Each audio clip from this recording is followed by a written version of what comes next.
જય ગુરુદેવ અને જય શ્રી કૃષ્ણ મિત્રો। આજે બનાવવાના હતા ખાટિયા ઢોકળા। એટલે આપણે સવારે જ આથું પલાળવા મૂકી દીધું હતું અને આપણે રાત્રે મસ્ત મજાનો આથો આવી ગયો હતો। એટલે મેં એમાં લસણવાળું મરચું, હળદર, મીઠું અને થોડીક એવી ખાંડ એડ કરી દીધી છે। અને પછી છે ને મેં બધી દાળ પલાળેલી હતી, ચણાની, મગની, તુવેરની અને છે ને મેથીના દાણા, આટલું મેં પલાળી રાખ્યું હતું અને મસ્ત એ પણ પલળી ગયું હતું।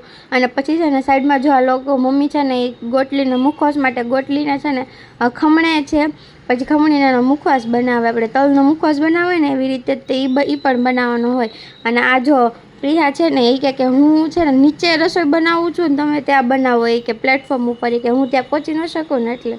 અને પછી જો દાળ પલળેલી હતી મેં એડ કરી દીધી છે ઢોકળાના બેટરમાં। અને પછી આપણે પહેલાં છે ને તેલ ગ્રીસ કરી લઈએ થાળીમાં, નકર છે ને પછી ઢોકળા ચીપકી જાય એમ। એટલે પછી તો થોડુંક બેટર આપણે લેવાનું છે, એટલે થોડુંક એવું બેટર લઈ લીધું ને એમાં આપણે સોડા ને તેલ નાખી દીધું।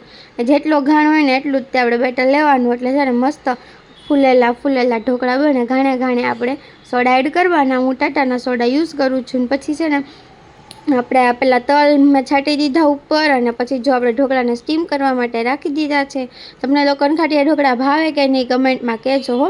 અને પછી 10 જ મિનિટમાં આપણી પ્લેટ થઈ ગઈ રેડી। અને એની ઉપર છે ને મેં પછી પાછું કાચું સિંગ તેલ લગાવ્યું, કેમ કે અમે ઢોકળા વઘારતા નથી, આમ બધા કાચા જ ખાઈએ છીએ। એટલે હું દર વખતે છે ને આમાં બધા વેજીસ પણ એડ કરું છું, મરચાં, ડુંગળી, ગાજરને છે ને ગ્રેટ કરી નાખું અને દૂધીને પણ ગ્રેટ કરી નાખું, અને એ પણ બહુ જ મસ્ત લાગે છે। તમે પણ ટ્રાય કરજો એવી રીતે બનાવવાની। મેં આજે જ તે છે ને બધા સબ્જી નથી નાખી, આજે ખાલી દાળ જ તે પલાળીને નાખી છે। મેં થોડા ગરમ કટ કર્યા ને એટલે પ્રોપર શેપ નથી આવ્યો, નહીંતર મસ્ત મજાનો શેપ આવે। તો ચલો, આ વિડીયો ગમ્યો હોય તો લાઈક, શેર અને સબસ્ક્રાઈબ કરતા જજો હો।